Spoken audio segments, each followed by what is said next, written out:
Почитувани гледачи, вие сте со регионалните вести на телевизија Кисименада. Во нив ќе гледате. Како децата ќе реагираат на враќањето во училиште? Оценка на психолозите.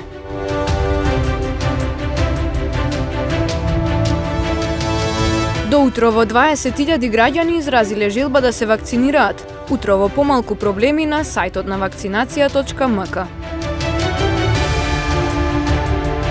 Двегодишнината од несреќата кај ласкарци ќе се одбележи со меморијален марш во должина од 24 километри.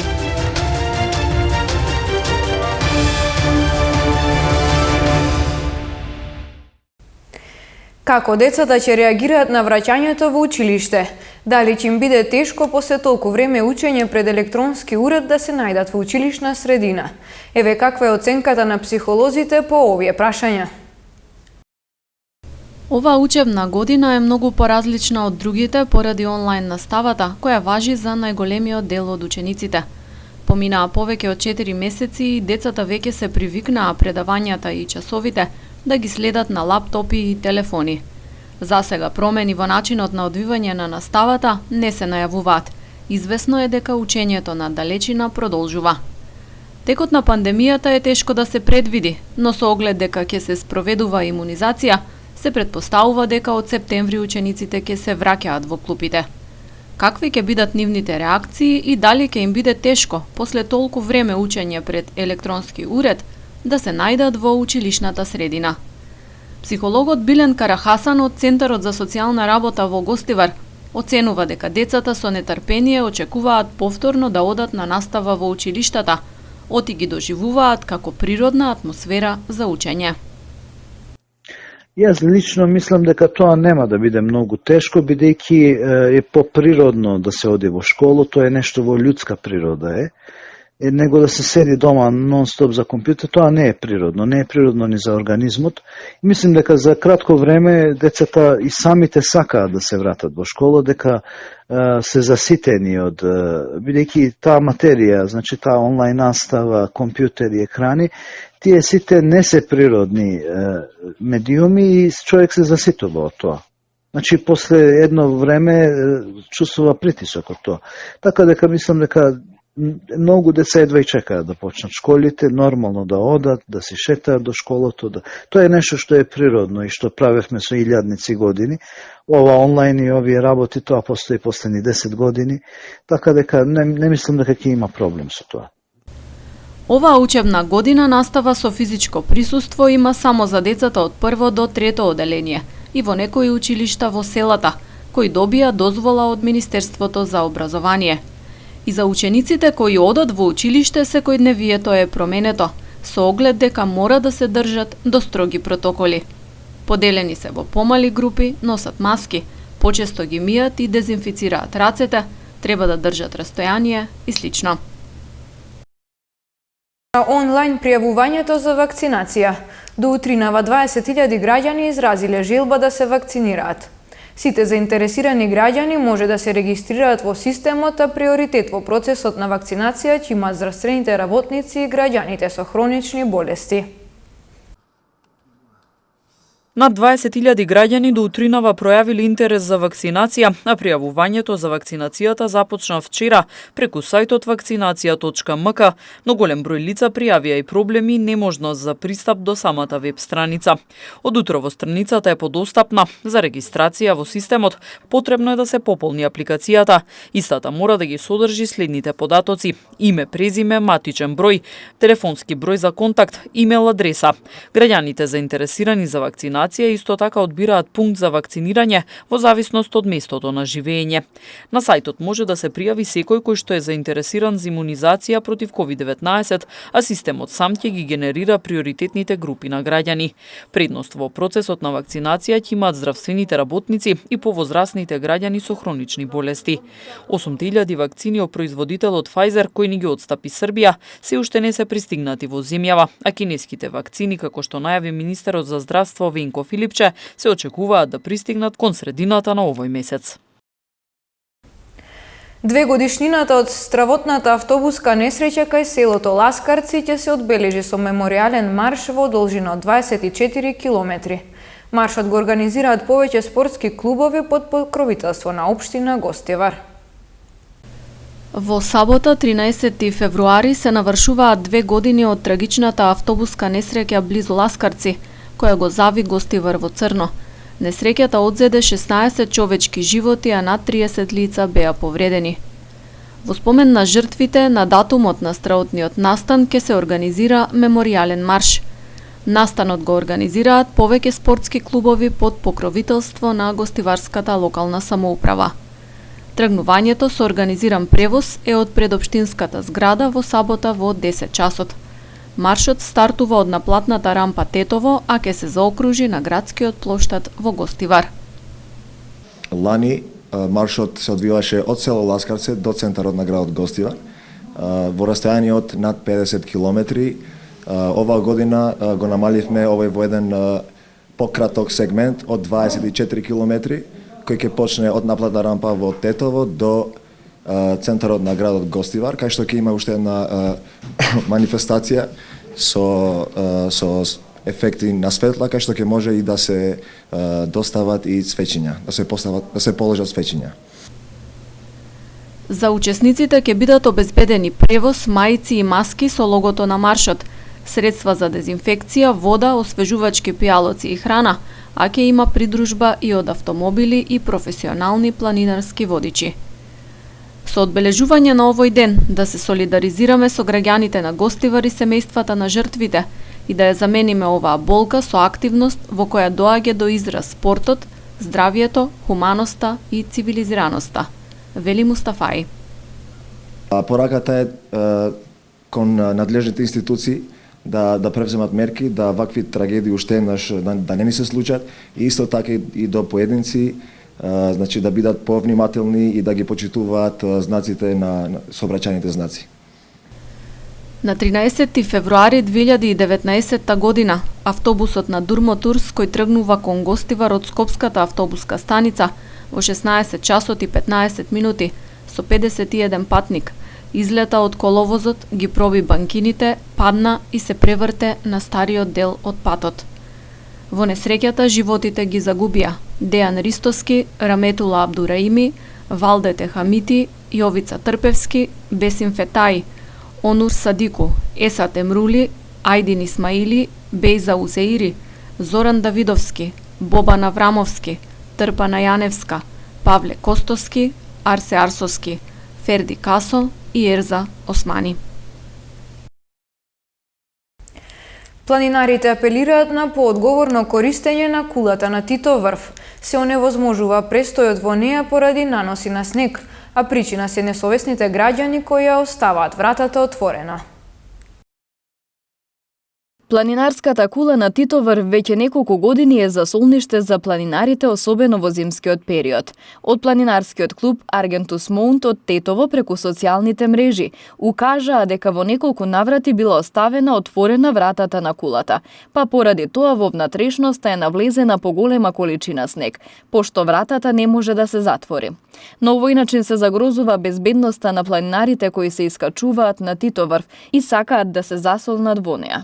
Апелираат на совесно однесување.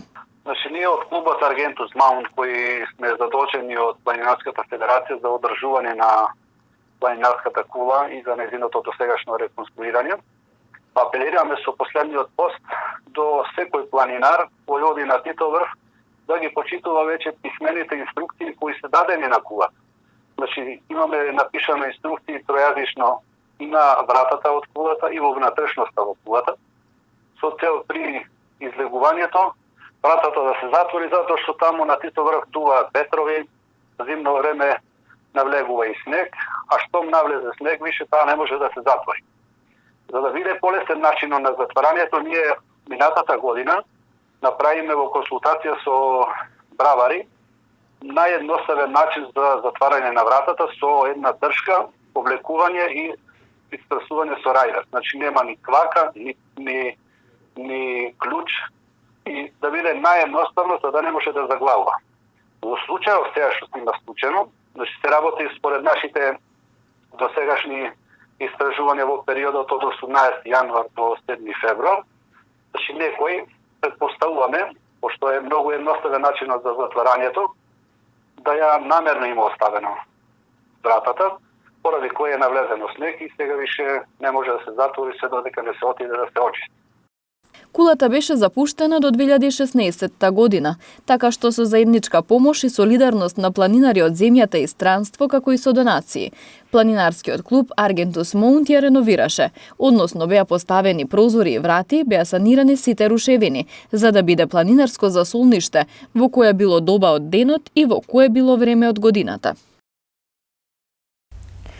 Намалување на температурите и врнежи од снег се очекуваат во следните денови, информираат од Управата за хидрометеоролошки работи. Во Полошкиот регион ќе наврнат 10, а на Попова шапка се очекува снежна покривка од нови 20 сантиметри. Температури под нулата, студено време и врнежи од снег не очекуваат во следните денови. Од Управата за хидрометеоролошки работи информираат дека во Полошкиот регион се очекува да наврнат 10 сантиметри снег, а на Попова шапка ќе има нови 20 сантиметри снежна покривка. Се најавува и појава на засилен ветер од северен и северозападен правец. Студено ќе биде и во следните денови, а за време на викендот ќе преобладува облачно време со врнежи од снег во целава земја и ќе се формира и снежна покривка. Во Полошкиот регион снежната покривка може да достигне и околу 10 сантиметри. Температурите, како што кажав, ќе се задржат ниски, тие ќе бидат негативни како во утринските часови, така и во текот на денот. А во Полошкиот регион за време на викендот ќе се спуштат некаде до -6 степени, а дневните ќе се задржат околу -2 степена. Уште постудено време се очекува од почетокот на наредната седмица, особено во утринските часови, кога утринските температури ќе се спуштаат и под -10 степени Целзиусови. И натаму ќе се задржи ветровито со умерен до засилен северен ветер, меѓутоа претежно суво. На планините исто така врнежите ќе бидат од снег и таму ќе имаме зголемување на снежната покривка за 20 сантиметри. Според информациите на УХМР, ниските температури ќе бидат резултат на влијанието на многу студена воздушна маса која ќе опфати целата земја. Во полицискиот билтен на СВР Тетово регистрирани се неколку случаи на физички напади, приведено лице осудено на затворска казна и пронајдено украдено возило. Двајца 18-годишници од Тетово вчера вечер пријавиле дека на улица Илинденска во Тетово биле физички нападнати од неколку лица, меѓу кои бил и еден малолетник на возраст од 16 години. Пријавените набрзо се идентификувани и случајот целосно е расчистен и документиран. Против инволвираните во физичката пресметка ќе следуваат соодветни поднесоци. Физички напад вчера пријавил и 27-годишник од Тетовско Блаце. Според пријавата во угостителски објект во селото бил физички нападнат од неговиот соселанец на возраст од 21 година, кој по нападот причинил и оштетување на влезната врата на објектот. Се преземаат мерки за расчистување и документирање на случајот. Ноќеска пак 28-годишник од Чегране во СВР Тетово пријавил дека во дворот на семејната куќа физички бил нападнат од неговиот братучет од истото село. Според пријавеното, тој во нападот употребил и остар предмет со кој му нанел повреда на пријавителот. Се преземаат мерки за расчистување на случајот. Во полицискиот билтен регистрирана и пријава на 35-годишен жител на Тетовско расадиште дека бил каснат од куче скитник. Полициски службеници на СВР Тетово привеле 37-годишен тетовец осуден на затворска казна за сторени кривични дела, фалсификување исправа и затајување. По приведувањето реализирано со судска наредба, тој бил предаден во казнено-поправната установа Затвор Тетово за издржување на казната. Од полицијата информираат и дека вчера во Тетово било пронајдено товарно возило Форд со тетовски регистерски ознаки, кое на 8 февруари било пријавено за одземено. Вчера вечер во Тетово при користење на ноќен радар од страна на сообраќајната полиција биле санкционирани возачи кои ја пречекориле максимално дозволената брзина. Слушнете ги деталите. Тетовската полициска станица за безбедност на патниот сообраќај продолжува со засилени контролни активности за брзина, кои од неодамна континуирано се спроведуваат и во ноќните часови. Вчера од 18 до 22 часот на улица Маршал Тито на влезот во Тетово до Монопол со користење на така наречен ноќен радар биле откриени и законски санкционирани вкупно 55 возила, односно возачи кои ја пречекориле максимално дозволената брзина во населено место. 3 од возилата се движеле со брзина од над 100 км на час, а преостанатите пречекориле за 30 до 50 км на час. На сите прекршители изготвени им се поднесоци, додека на тројцата пребрзи возачи времено ќе им бидат одземени и нивните возачки дозволи. Вчера во периодот пак од 9 до 13 часот на гостиварското подрачје спроведени се контролни активности за техничка исправност на возилата, учесници во сообраќај, во кои биле откриени и санкционирани 4 неисправни возила. Кај 2 констатирана е неисправност на сопирачките, а 2 биле со истечена сообраќајна дозвола. Во овие активности исто така откриени се и 3 возачи кои управувале без положен возачки испит и валидна дозвола за тоа. Откриени се и 6 непрописно, односно погрешно паркирани возила, од кои 4 биле подигнати од гостиварската ПАЕК служба. На сите прекршители изготвени им се поднесоци, а неисправните биле и веднаш исклучени од сообраќај. Машката екипа на одбојкарскиот клуб Универзитет Тетово е првиот полуфиналист во Купот на Македонија. Останатите тетовски екипи имаа променлив успех на првите надпревари од четвртфиналето. Екипата на Универзитет Тетово е првиот полуфиналист на машкиот одбојкарски куп на Македонија. Тетовци вчера ги одиграа двата надпревари против Весна Пробиштип, на кои забележаа 2 максимални победи од по 3:0. Во најинтересниот надпревар од оваа фаза на Купот на Македонија, Шкендија на домашен терен го совлада борецот 3:2 и патникот помеѓу најдобрите 4 екипи ќе биде одлучен следната среда на реваншот во Велес. Третиот тетовски представник во ова надпреварување е екипата на Лирија од Джеровјане. Доживеа пораз од 3:0 на домашен терен од Џио Струмица и тука вториот надпревар ќе биде само формалност. Па ова беше надпревар со Струмица. Знаев ја дека тешко ќе биде да се игра со најдобрата моментално екипа во нашата држава, али ние игравме колку што можевме и на нив им посакуваме понатака да продолжат со успеси. Ние се враќаме во првенство, каде што ни престоја 2 дерби надпревари со Шкендија сабота и другата сабота со Штип, каде што можеме да дојдеме до 5-то место. Затоа и ќе се бориме до крај. Ние ќе играме со наши сили, па да видиме како ќе биде тие се дерби надпревари, па да видиме како ќе испадне на крај. Имавме серија од минатата недела, игравме тежко надпревар со екипата на Универзитетот Тетово и знаевме дека кога си куп надпревар секогаш овие надпревари се најтешки, бидејќи знаеме екипата на Лирија е малку полоша од нас и затоа додека играчите се мотивираат, имаме мал проблем на почетокот, меѓутоа потоа се дојде на своето место. Во женскиот сегмент од Купот на Македонија, екипата на Универзитет Тетово забележа пораз од 3:0 на домашен терен од Скопски Вардар и вториот надпревар ќе биде само формалност со оглед на квалитетот на екипата на Вардар.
Почитувани гледачи, тука е крајот на регионалните вести. Ви благодариме на вниманието и пријатно.